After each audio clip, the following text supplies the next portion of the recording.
हम बात करते हैं कि एक आईएएस ऑफिसर जब डिस्ट्रिक्ट पर काम कर रहे होते हैं तो डिप्टी कमिश्नर के रूप में उन्हें कौन कौन सा काम करना होता है। इसके अलावा कलेक्टर के रूप में जब वर्क कर रहे होते हैं तो उनके पास कौन कौन सी जिम्मेदारियां होती हैं, और उसके बाद एज अ डिस्ट्रिक्ट मजिस्ट्रेट के रूप में उनको कौन कौन से काम करने होते हैं।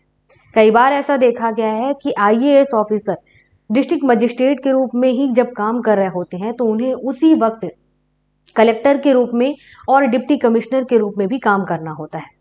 अब देखते हैं कि कौन कौन सी ये जिम्मेदारियां हैं जिनको देख करके ये समझा जाता है कि इस वक्त एक आईएएस ऑफिसर एक डिस्ट्रिक्ट में डिप्टी कमिश्नर के रूप में वर्क कर रहे हैं। जैसे ही उनका काम बदलता है उनको कलेक्टर कहा जाने लगता है। उसके बाद जैसे ही उनका काम फिर बदलता है उन्हें डिस्ट्रिक्ट मजिस्ट्रेट कहा जाने लगता है। तो इसी चीज को हम समझते हैं क्योंकि आप लोग सिविल सर्विस एग्जाम की तैयारी कर रहे हैं और ज्यादातर कैंडिडेट क्या होता है कि आईएएस ऑफिसर बनने के लिए ही इस एग्जाम की तैयारी करते हैं। ज्यादातर बोला गया है, सभी नहीं होते हैं, सबकी अपनी अपनी चॉइस होती।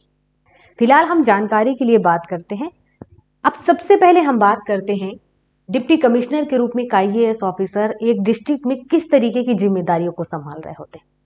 तो देखना, डिप्टी कमिश्नर के रूप में वो एग्जीक्यूटिव हेड ऑफ डिस्ट्रिक्ट होते हैं, मतलब कि वो कुछ जिम्मेदारियों के साथ जिले के कार्यकारी प्रमुख होते हैं। वो जिम्मेदारी या रिस्पॉन्सिबिलिटीज क्या है? देखना, विकास, डेवलपमेंट, पंचायत, स्थानीय निकाय जिन्हें लोकल बॉडी कहेंगे, इसके अलावा नागरिक प्रशासन, इनसे संबंधित जब वो काम कर रहे होते हैं तो वो एक डिस्ट्रिक्ट में डिप्टी कमिश्नर के रूप में कहलाते हैं और उसी के तौर पर वो काम कर रहे होते हैं। उस वक्त उनको डिप्टी कमिश्नर कहा जाएगा। यहाँ पर आप समझ ही गए होंगे कौन कौन से रहते हैं। डेवलपमेंट, पंचायत, लोकल बॉडी और सिविल एडमिनिस्ट्रेशन से रिलेटेड जो जिम्मेदारियां हैं, एक आईएएस ऑफिसर जब डिस्ट्रिक्ट में ये जिम्मेदारियां निभा रहे होते हैं तब वो डिप्टी कमिश्नर के रूप में वर्क कर रहे होते हैं। अब इसके बाद ध्यान देना एक चीज पर, जो डिप्टी कमिश्नर है उनका एक ऑफिस होता है, कार्यालय है। उस कार्यालय में क्या होता है, कई सारे कर्मचारी काम कर रहे होते हैं, लिपिक कर्मचारी जिन्हें कहा जाता है, वो भी वर्क कर रहे होते हैं।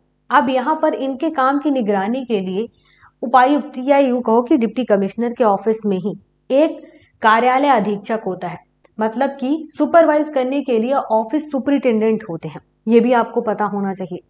अब जब ये डिप्टी कमिश्नर के रूप में वर्क कर रहे होते हैं तो जो इनका ऑफिस है और इनके अंडर में कई सारे इनके ब्रांचेस आते हैं, तो ये सारे ब्रांचेस के क्या होते हैं, कामकाज की निगरानी करते हैं और उनका मार्गदर्शन भी करते हैं कि आपको कैसे वर्क करना है, किस तरीके से करना है। हमने इस बात पे ध्यान दिया कि डिप्टी कमिश्नर है, उनके ऑफिस के अंदर में कई सारे अपने ब्रांचेस आते हैं। अब ये जो ब्रांचेस हैं वो कौन कौन से हो सकते हैं। हमने ब्रांचेस की बात की कि डिप्टी कमिश्नर के ऑफिस के अंडर में कई सारे ब्रांचेस होती हैं। अब इन ब्रांचेस के बारे में ध्यान देना, कुछ ब्रांचेस ऐसी हैं जो हर एक स्टेट में लगभग कंपलसरी है, लेकिन कुछ ब्रांचेस ऐसे हैं जो स्टेट के लेवल पे अपने अलग अलग होते हैं, उनमें डिफरेंस भी होता है। तो हम बात करते हैं वो चीजें या उन ब्रांचेस के बारे में जो लगभग सभी स्टेट में होंगी ही होंगे, जैसे कि इस्टेब्लिशमेंट ब्रांच या स्थापना ब्रांच है, इसके अलावा नजारत ब्रांच, सद्र कानून गो ब्रांच, इसके अलावा डेवलपमेंट ब्रांच है, ये होंगे ही होंगे। इसके अलावा मिसलेनियस ब्रांच या लाइसेंसिंग ब्रांच, इसके अलावा कंप्लेंट एंड इंक्वायरी ब्रांच, ये कंपलसरी है। Local fund branch, district revenue account branch, उसके अलावा flood relief branch, revenue record branch, इसके अलावा रिकॉर्ड एंड इशू ब्रांच, इसके अलावा है सद्र कॉपिंग एजेंसी, इसके अलावा रजिस्ट्रेशन ब्रांच और प्रेसी ब्रांच। ये ब्रांचेस ऐसे हैं जो लगभग सभी स्टेट में सेम ही मिलेंगी। इसके अलावा और भी कई सारे ब्रांचेस हैं जिनमें अलग अलग चीजें देखी जाएंगी। अब हम बात करते हैं एक आईएएस ऑफिसर जब डिस्ट्रिक्ट में पोस्टिंग ले रहे होते हैं और वहां पर एज अ कलेक्टर वर्क कर रहे होते हैं तो कौन कौन सी जिम्मेदारियां हैं जो वो निभा रहे होते हैं। तो एक कलेक्टर के रूप में वह राजस्व प्रशासन का मुख्य अधिकारी होता है, रेवेन्यू एडमिनिस्ट्रेशन का चीफ होता है। इसके अलावा भू राजस्व के संग्रह के लिए जिम्मेदार होता है, लैंड रिवेन्यू इसके लिए जिम्मेदार होता है, और जिले में सर्वोच्च राजस्व न्यायिक प्राधिकरण भी होता है, या इसे इंग्लिश में कहें तो highest revenue judicial authority in the district. तो ये चीजें ध्यान रखना है कि जब आप कलेक्टर के रूप में वर्क करेंगे तो वहां पर आप राजस्व प्रशासन के प्रमुख भी होंगे, चीफ होंगे। इसके अलावा जो लैंड रिवेन्यू है उसको कलेक्ट करने के लिए भी आपके ऊपर रिस्पॉन्सिबिलिटीज होंगी और अपने डिस्ट्रिक्ट में जहां पर आपकी पोस्टिंग होगी वहां पर सर्वोच्च राजस्व न्यायिक प्राधिकरण भी होंगे।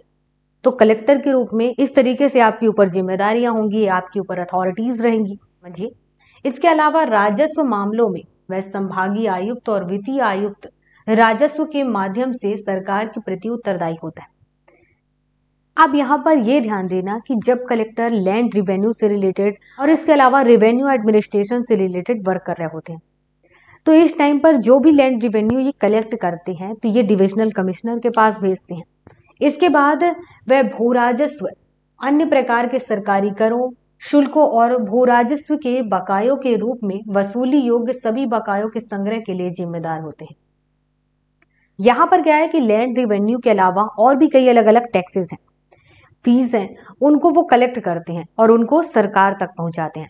सरकार तक पहुंचाने का मतलब ये नहीं है कि डायरेक्ट उन्होंने लैंड रिवेन्यू कलेक्ट किया और भी अलग अलग टैक्स को कलेक्ट किया और उसके बाद गवर्नमेंट के पास पहुंचा दिए।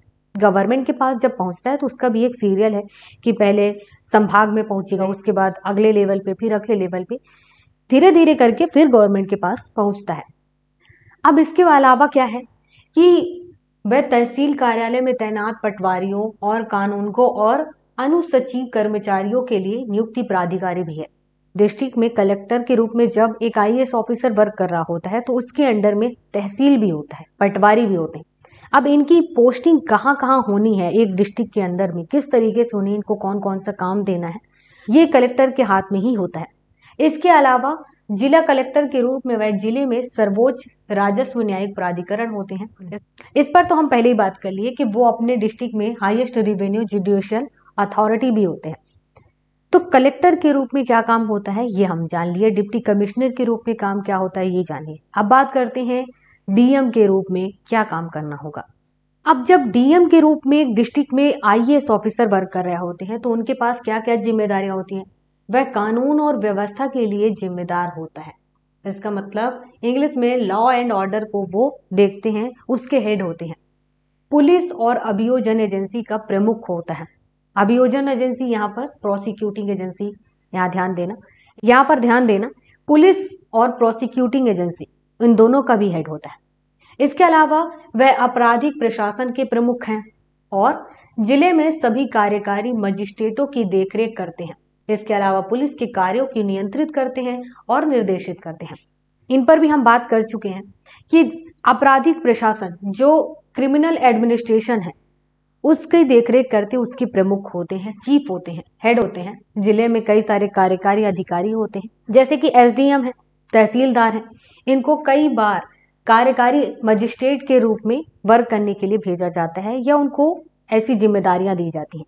तो वहां पर इनका देखरेख या इनके काम का जो देखरेख है वो एज अ डिस्ट्रिक्ट मजिस्ट्रेट एक आईएएस ऑफिसर देख रहे होते हैं। पुलिस के काम को भी वो नियंत्रित करते हैं, न्यायिकों की कंट्रोल करते हैं, निर्देशित करते हैं। इसके बाद बात करें तो जिले में जेलों और लॉकअप के प्रशासन पर उनकी पर्यवेक्षी शक्तियां हैं। इसका मतलब ये कि एक डिस्ट्रिक्ट में डिस्ट्रिक्ट मजिस्ट्रेट के पास ये अधिकार है कि उनके डिस्ट्रिक्ट के अंदर में जो लॉकअप हैं, जितने भी लॉकअप हैं, वहां पर वो सुपरवाइजरी के रूप में आराम से हर एक चीज को देखरेख कर सकते हैं, निगरानी कर सकते हैं।